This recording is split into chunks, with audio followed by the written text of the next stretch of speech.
Guys, this is Navneet महन, department of agriculture and technology. आज हम डिस्कस करने वाले हैं पेस्टिसाइड अप्लायंसेस के बारे में। पेस्टिसाइड एप्लीकेशन में कौन कौन से अप्लायंसेस का यूज़ किया जाता है, कौन कौन से इक्विपमेंट्स के यूज़ किए जाते हैं, उसके फंक्शन, उसके स्ट्रक्चर, उनका जो भी पेस्टिसाइड अप्लायंसेस यूज़ किए जाते हैं उन्हीं के बारे में आज हम डिस्कस करेंगे। गाइस, पेस्टिसाइड्स जो होते हैं ये कई फॉर्मुलेशन में मिलते हैं, कई प्रकार के फॉर्मुलेशन जिसके बारे में मैंने पिछली वीडियोस में डिस्कस किए हैं। पेस्टिसाइड सॉलिड फॉर्मुलेशन में, लिक्विड फॉर्मुलेशन में, दोनों ही फॉर्मुलेशन में मिलता है। सॉलिड फॉर्मुलेशन में ग्रेन्यूल के फॉर्म में भी मिल सकता है या पाउडर फॉर्म में भी होता है, और लिक्विड फॉर्मुलेशन में जो होता है उसको लिक्विड के रूप में हम स्प्रे करते हैं। गाइस, जो पेस्टिसाइड होता है उनके फॉर्मुलेशन के अकॉर्डिंग हम अलग अलग अप्लायंसेस का यूज़ करते हैं। Application equipments are designed according to the type of formulation to be sprayed। हम जिस भी फॉर्मुलेशन में जो हम पेस्टिसाइड यूज़ करते हैं उसका फॉर्मुलेशन टाइप के अकॉर्डिंग इक्विपमेंट्स को डिज़ाइन किया जाता है। Guys, application equipments are available in a variety of sizes ranging from small to big। हमारे पर्पस के अकॉर्डिंग, जिसके लिए हम यूज़ कर रहे होते हैं उसके अकॉर्डिंग जो पेस्टिसाइड अप्लायंसेस है वो अलग अलग साइज के मिलते हैं। जस्ट लाइक हमें कम पेस्टिसाइड यूज़ करना है, कम पेस्टिसाइड को अप्लाई करना है तो उसके लिए छोटा अप्लायंसेस हम यूज़ करेंगे। जबकि ब्रॉड एरिया में बड़े मात्रा में बड़े पैमाने पर अगर हम पेस्टिसाइड अप्लाई करते हैं तो उस कंडीशन में हमें बड़े आकार के अप्लायंसेस की आवश्यकता पड़ेगी। They can be further classified into movable and portable appliances.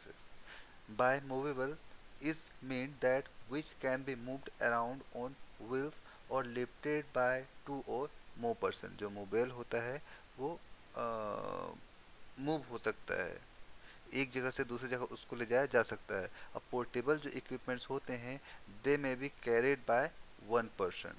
जो पोर्टेबल इक्विपमेंट्स होते हैं वो सिंगल पर्सन के द्वारा कैरी किया जा सकता है, और जो मूवेबल होता है उसको दो या दो से अधिक पर्सन के साथ में उसको मूव किया जा सकता है। व्हील के माध्यम से, उसके पहियों के माध्यम से हम उसको मूव कर सकते हैं। जो पेस्टिसाइड अप्लायंसेस होते हैं उनको सेलेक्ट करने के कुछ क्राइटेरियाज होते हैं। किस तरह से पेस्टिसाइड अप्लायंसेस को सेलेक्ट करेंगे। सबसे पहले तो purchase of pesticide appliances is a long term investment. हम जो पेस्टिसाइड अप्लायंसेस जो हम खरीदते हैं, मार्केट से लेके आते हैं, वो हम एक बार यूज़ करके उसको नहीं फेंक सकते, वो लॉन्ग टर्म इन्वेस्टमेंट होता है। इसलिए हमें इस बात का विशेष ध्यान देना चाहिए कि पेस्टिसाइड अप्लायंसेस हम जो भी यूज़ कर रहे हैं, जो भी हम खरीद रहे हैं मार्केट से, वो अच्छी क्वालिटी का हो और अधिक समय तक टिकने वाला हो, वो जल्दी ख़राब होने वाला ना हो। One needs to keep in mind the type of job one wants to handle and check the appliances for the following. Suitability for the job. हम जब पेस्टिसाइड अप्लायंसेस खरीदने जाते हैं उसमें हमें ध्यान देना चाहिए कि हमारे वर्क के लिए, जिस भी पर्पज़ के लिए हम पेस्टिसाइड अप्लायंसेस खरीद रहे हैं उसके लिए वो सूटेबल है या नहीं। जस्ट लाइक अगर हम आ, एक छोटे किचन गार्डन में हमें पेस्टिसाइड स्प्रे करना है, पेस्टिसाइड अप्लाई करना है, तो उस कंडीशन में हम बड़ा मोटर ऑपरेटेड बड़ा पेस्टिसाइड अप्लायंस का यूज़ नहीं कर सकते। वहाँ पे छोटा अप्लायंसेस की आवश्यकता होगी। तो इस प्रकार से पर्पज़ के अकॉर्डिंग, हम हमारे जॉब के अकॉर्डिंग जो पेस्टिसाइड अप्लायंसेस है उसको हमें सेलेक्ट करना चाहिए। Is to operation and maintenance. हमारे लिए आसान होना चाहिए समझने में, उसका मेंटेनेंस करने में और उसको ऑपरेशन करने में हमारे लिए आसान होना चाहिए। ऐसे पेस्टिसाइड अप्लायंसेस का हमें खरीदना चाहिए। गुड परफॉर्मेंस हो, गुड सर्विसबिलिटी और easy availability of spare parts. उसके जो स्पेयर पार्ट्स हैं ख़राब हो जाने पे, जस्ट लाइक नोजल या पंप अगर ख़राब हो जाए तो वो स्पेयर पार्ट्स आसानी से मार्केट में मिलने लायक हो। साथ ही साथ रीजनेबल कॉस्ट का भी होना चाहिए। दैट मीन्स रीजनेबल प्राइस में, कम प्राइस में हमें मिले, अत्यधिक प्राइस अत्यधिक महंगा ना हो। अगर हम बात करें सिलेक्शन की, हम पेस्टिसाइड जो सिलेक्शन है, पेस्टिसाइड अप्लायंसेस जो सिलेक्शन है वो किस तरह से करेंगे एप्लीकेशन के लिए। तो पेस्टिसाइड का सिलेक्शन तीन क्राइटेरिया पे बेस्ड होता है, तीन चीज पे बेस्ड होता है। Selection of equipment is based on pest to be control, हम किस पेस्ट को कंट्रोल करना चाहते हैं। Then second is stage of crop, crop का स्टेज क्या है। Then formulation of pesticide, pesticide का फॉर्मुलेशन क्या है। ये तीन क्राइटेरिया को, तीन बेसिस को हम ध्यान में रखते हुए किसी भी इंसेक्टिसाइड अप्लायंसेस का सिलेक्शन करते हैं। ठीक है, just like formulation of pesticide की बात करें तो सपोज दैट अगर लिक्विड फॉर्मुलेशन है तो हम स्प्रेयर का यूज़ करेंगे। अगर सॉलिड फॉर्मुलेशन है, पाउडर फॉर्मुलेशन है, डस्टिंग पाउडर है तो उसको में हम डस्टर का यूज़ करेंगे। स्टेज ऑफ क्रॉप में अगर क्रॉप काफ़ी बड़ा है तो अगर हमारे पास ब्रॉड एरिया, बहुत बड़े एरिया में है, हमें अगर स्प्रे करना है तो उसके लिए मोटर ऑपरेटेड हम अप्लायंसेस का यूज़ करेंगे। इस तरह से हम अ, इन क्राइटेरिया को ध्यान में रखते हुए, इन बेस को ध्यान में रखते हुए हम पेस्टिसाइड अप्लायंसेस का सेलेक्ट करते हैं। Then next is pesticide appliances में भी, पेस्टिसाइड अप्लायंसेस जो है उनको हम दो तरह से क्लासिफाई कर सकते हैं, मैनुअली ऑपरेटेड या पावर ऑपरेटेड। मैनुअली ऑपरेटेड जो होता है वो फिजिकल एक्शन, जो ऑपरेटर होता है उसके फिजिकल एक्शन से वो ऑपरेट होता है, जबकि जो पावर ऑपरेटेड होता है वो इंजन के द्वारा या बैटरी के द्वारा ऑपरेट होता है। Application of pesticide can be done by using duster और स्प्रेयर। दैट मीन्स जैसे मैंने पहले कहा कि पेस्टिसाइड अप्लायंसेस जो है मैनुअली ऑपरेटेड और पावर ऑपरेटेड हो सकता है, और हम यूज़ कर सकते हैं डस्टर या स्प्रेयर का, या तो डस्टर का यूज़ करेंगे या स्प्रेयर का यूज़ करेंगे। तो इस तरह से दोनों चीज़ों को हम ध्यान में रखते हुए पेस्टिसाइड अप्लायंसेस को हम क्लासिफाई कर सकते हैं डस्टर और स्प्रेयर में। डस्टर भी मैनुअली ऑपरेटेड या पावर ऑपरेटेड होता है और स्प्रेयर भी मैनुअली ऑपरेटेड और पावर ऑपरेटेड दोनों होते हैं। दैट मीन्स डस्टर जो है मैनुअली ऑपरेटेड या पावर ऑपरेटेड, उनकी ऑपरेशन मेथड पे डिपेंड करता है, और डस्टर और स्प्रेयर जो है पेस्टिसाइड पे डिपेंड करता है। डस्टर भी मैनुअली ऑपरेटेड और पावर ऑपरेटेड दोनों होते हैं, स्प्रेयर भी मैनुअली ऑपरेटेड और पावर ऑपरेटेड दोनों होते हैं। हम फर्स्टली बात करते हैं डस्टर्स की। डस्टर्स जो है ऐसे मशीन होते हैं जो कि किसी भी पेस्टिसाइड को डस्ट के फॉर्म में अप्लाई करने के लिए, किसी भी पेस्टिसाइड केमिकल को डस्ट के फॉर्म में, पाउडर के फॉर्म में अप्लाई करने के लिए यूज़ किया जाता है। Duster make use of air stream, ये हवा में सूखे डस्ट को, सूखे पाउडर को स्प्रे करने का, सूखे पाउडर को अप्लाई करने का काम करता है।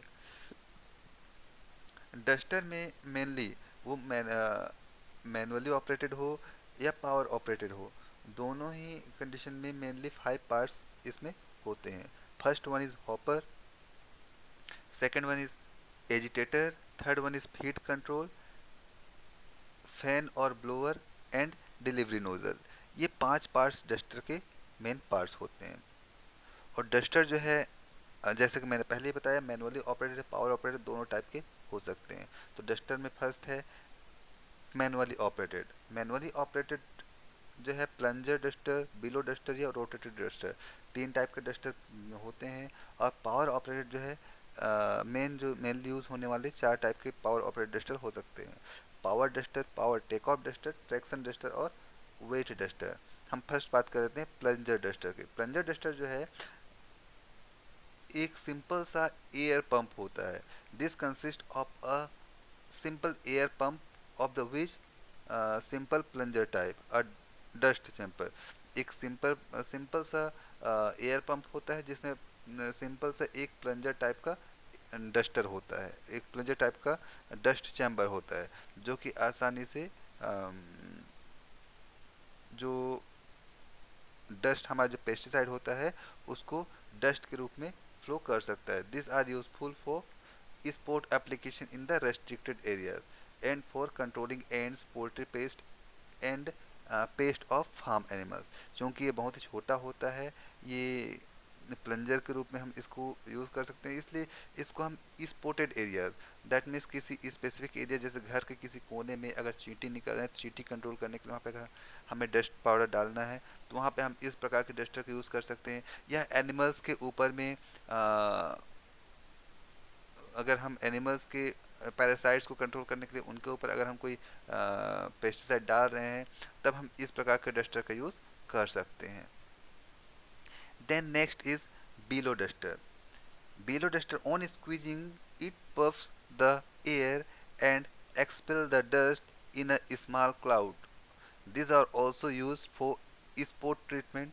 Capacity is 2.5 to 5 kg. ये जो है इसको स्क्वीज करने पे पफ के रूप में, स्क्वीज करने के on squeezing it puffs the air, जब हम इसको स्क्वीज करते हैं तो ये एयर को पफ के रूप में एक्सपेल करता है और डस्ट को स्मॉल क्लाउड के रूप में ये बाहर निकालता है. दिस आर आल्सो, ये जो है छोटे छोटे जगहों पे स्पॉट ट्रीटमेंट के लिए हम इसका यूज़ कर सकते हैं. ये 2.5 से 5 किलो तक का डस्ट को इसका कैपेसिटी जो है 2.5 से 5 किलो तक का हो सकता है. Then next is rotatory duster. Rotatory duster जो है सबसे ज़्यादा यूज़ किया जाने वाला डस्टर है. छोटे किचन गार्डन में या छोटे फील्ड में हम इसका यूज़ कर सकते हैं. It consist basically of a blower, जिसमें एक ब्लोअर होता है, एक फ़ैन होता है, एक टैंक होता है और एक इंसेक्टिसाइड टैंक होता है, एक गियर बॉक्स होता है जिसमें it can be carried in hand, shoulder mounted and belly carried type. ये जो है तीनों टाइप के हो सकते हैं. बेली कैरिड टाइप भी हो सकते हैं, शोल्डर माउंटेड टाइप भी हो सकते हैं और हैंड कैरिड भी हो सकते हैं. दोनों ये आसानी से मार्केट में मिल जाते हैं और आसानी से इसका यूज़ किया जा सकता है. Then next is power operated duster. Power operated duster के बारे में अभी मैंने कुछ देर पहले बताया. पावर ऑपरेटेड डस्टर जो है मेनली इंजन या बैटरी के पावर से ये चलते हैं. It resembles the rotatory duster except the power to drive. ये रोटेटरी डस्टर की तरह इसमें एक फैन लगा हुआ होता है जो कि रोटेटरी डस्टर की तरह काम करता है, बट ये पावर से ऑपरेट होता है, इंजन या बैटरी के द्वारा ऑपरेट किया जाता है. Power duster are manufacture in varieties of form. ये छोटे या बड़े आकार में हो सकते हैं. Then next is power take off duster. They have a auxiliary engine. They have only a big metal hose which can be turned it direct dust in any direction. इसमें ये काफ़ी बड़ा इंजन होता है. Airplane duster has been successfully used to apply dust to both field crop and orchards. Mainly हम ये aeroplanes वगैरह में इसका जेट के द्वारा, एरोप्लेन के द्वारा जब पेस्टिसाइड अप्लाई किया जाता है तब इसका यूज़ किया जाता है. Then next is traction duster. Traction duster derives from power from the turning of the land wheel. There are two types of traction duster wheel. Traction duster, wheelbarrow type and two wheel trailer type. That means जो traction duster होता है ये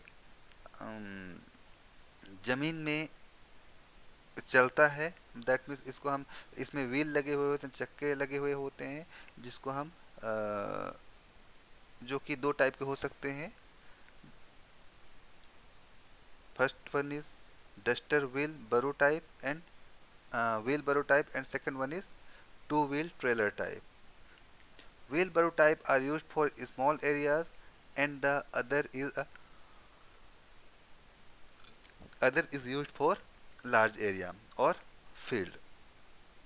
then next जो है duster के बाद पहुंच जाते हैं हम स्प्रेयर्स पे.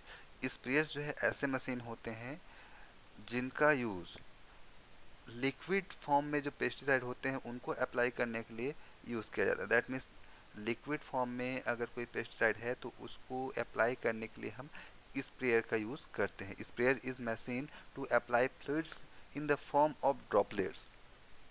ये जो है लिक्विड फॉर्म में जो पेस्टिसाइड होते हैं उनको छोटे छोटे बहुत ही बारीक बहुत ही सूक्ष्म ड्रॉपलेट्स में उसको चेंज कर देता है और उसको आसानी से फील्ड में या फॉलेज के ऊपर स्प्रे करता है। It helps to break the liquid into droplets for effective size for uniform application over the plant. ये जो है ये ऐसा मशीन होता है जो कि लिक्विड को बहुत ही छोटे छोटे सूक्ष्म ड्रॉपलेट्स में चेंज कर देता है जिससे कि यूनिफॉर्मली वो प्लांट्स फोलिएज के ऊपर आसानी से अप्लाई हो सके। जो स्प्रेयर्स होते हैं उसमें मेनली मेन जो कंपोनेंट्स होते हैं वो है, first one is nozzle body, swirl plate, cut-off valve, filter, overflow pipe, pressure regulator, spray boom, relief valve, drop legs, nozzle bose, nozzle cap, nozzle disc, nozzle tip, spray lance and spray gun. ये एक sprayer के main components हैं। और जो sprayer होते हैं वो भी मैनुअली ऑपरेटेड या पावर ऑपरेटेड दोनों ही हो सकते हैं। जो मैनुअली ऑपरेटेड पावर स्प्रेयर्स होते हैं उनमें से मेन जो यूज़ किया जाता है वो है hand syringe, hand sprayer, knapsack sprayer, bucket sprayer and rocker sprayer. और जो पावर ऑपरेटेड होते हैं वो भी कई प्रकार के मिलते हैं। सबसे पहले जो हैंड सीरिंज है उसके बारे में बात करते हैं। Hand series is a small light and compact unit. This is generally use for spraying small. जो हैंड सीरीज होता है ये बहुत ही छोटा होता है। स्पॉटेड एरियाज के लिए इसको यूज़ किए जाते हैं। मेनली पोल्ट्रीज और एनिमल्स के ऊपर पेस्टिसाइड स्प्रे करने के लिए हम इसको यूज़ करते हैं। Then next is hand sprayer. Hand sprayer भी काफ़ी छोटा आकार का स्प्रेयर होता है। The hand sprayer is a small light and compact unit. The capacity of the container varies from 500 to 1000 ml। इसका जो कैपेसिटी है वो आधा लीटर से 1 लीटर तक का इसका कैपेसिटी हो सकता है, जैसे कि आप डायग्राम में देख सकते हैं। This is generally use for spraying small areas. ये भी स्पॉटेड एप्लीकेशन के लिए स्मॉल एरियाज के लिए हम यूज़ कर सकते हैं। जस्ट लाइक किचन गार्डन के लिए, एक्सपेरिमेंटल लेबोरेटरी प्लॉट्स के लिए या पशुओं के ऊपर हम इसका यूज़ कर सकते हैं। Then next is knapsack sprayer. Knapsack sprayer ऐसा स्प्रेयर होता है जिसको जो ऑपरेटर होता है वो अपने पीठ पे कैरी कर सकता है। दैट मीन्स ऐसा कोई भी स्प्रेयर जिसको ऑपरेटर अपने पीठ पे कैरी कर सके उसको नैपसैक स्प्रेयर कहा जाता है। नैपसैक स्प्रेयर भी पावर ऑपरेटेड और मैनुअली ऑपरेटेड दोनों हो सकता है। The commonly used manually operated knapsack sprayer will have one hydraulic pump working inside the container। इसमें एक हाइड्रोलिक पंप लगा हुआ होता है जो कि कंटेनर के अंदर ही लगा हुआ होता है।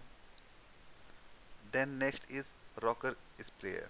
रॉकर स्प्रेयर जो है एक लकड़ी के तख्ते पे, लकड़ी के प्लेटफॉर्म पे फिक्स्ड रहता है, जिसमें लकड़ी के प्लेटफॉर्म पे एक लीवर, ऑपरेटिंग लीवर को फिक्स कर दिया जाता है। A valve assemble with 2 ball valves, a pressure chamber suction hose with strainer and delivery hose with spray lance. एक लकड़ी के तख्ते पे, लकड़ी के फ्रेम पे एक ऑपरेटिंग लीवर लगा हुआ होता है और उसी से एक वाल्व असेंबल होता है जिससे कि जो पेस्टिसाइड है वो ओपन कंटेनर से सक्शन करके स्प्रे कर सके। Then next is bucket sprayer. जो बकेट स्प्रेयर होता है ये इस प्रकार से डिज़ाइन होता है जिससे कि ये ओपन कंटेनर से पेस्टिसाइड को शक करके उसको खींच के स्प्रे कर सकें। The hydraulic pump will be put inside the bucket and held properly with the help of foot rest। इसको बकेट स्प्रेयर आसानी से देखने को मिल जाते हैं, मार्केट में अवेलेबल होते हैं bucket sprayer. Then next is और भी कुछ अप्लायंसेस जो पेस्टिसाइड अप्लाई के लिए यूज़ किए जाते हैं, जस्ट लाइक सॉयल इंजेक्टर। कुछ पेस्टिसाइड्स को डायरेक्ट सॉयल के अंदर अप्लाई किया जाता है, जैसे कि आप फिगर में देख सकते हैं, डायग्राम में देख सकते हैं किस तरह से सॉइल इंजेक्टर काम करता है। Then next is granular applicator. Granular applicator जो होता है वो ग्रेनुअल फॉर्म में जो पेस्टिसाइड होते हैं उनको अप्लाई करने के लिए ग्रेनुअल एप्लीकेटर का यूज़ किया जाता है। Then next is bird scarer. Bird scarer जो है बर्ड्स को भगाने के लिए यूज़ किया जाता है। Flame thrower. फ्लेम थ्रोवर जो है ये देख सकते हैं फ्लेम थ्रोअर किस तरह से दिखाई देता है। फ्लेम थ्रोअर की सहायता से फ्लेम को थ्रो किया जा सकता है, आग छोड़ा जा सकता है। Then next is seed dressing machine, seed slurry treatment machine. दोनों ही मशीन सीड ट्रीटमेंट के काम आते हैं। ये seed slurry seed treatment machine है जिसको मार्केट में आसानी से अवेलेबल होता है, जिसको मोस्ट कॉमनली इसका यूज़ किया जाता है सीड ट्रीटमेंट के लिए। सीड ट्रीटमेंट जो होता है पेस्टिसाइड को सीड के साथ मिक्स करने के लिए इस मशीन का यूज़ किया जाता है। गाइज आज के लिए बस इतना ही। Thank you.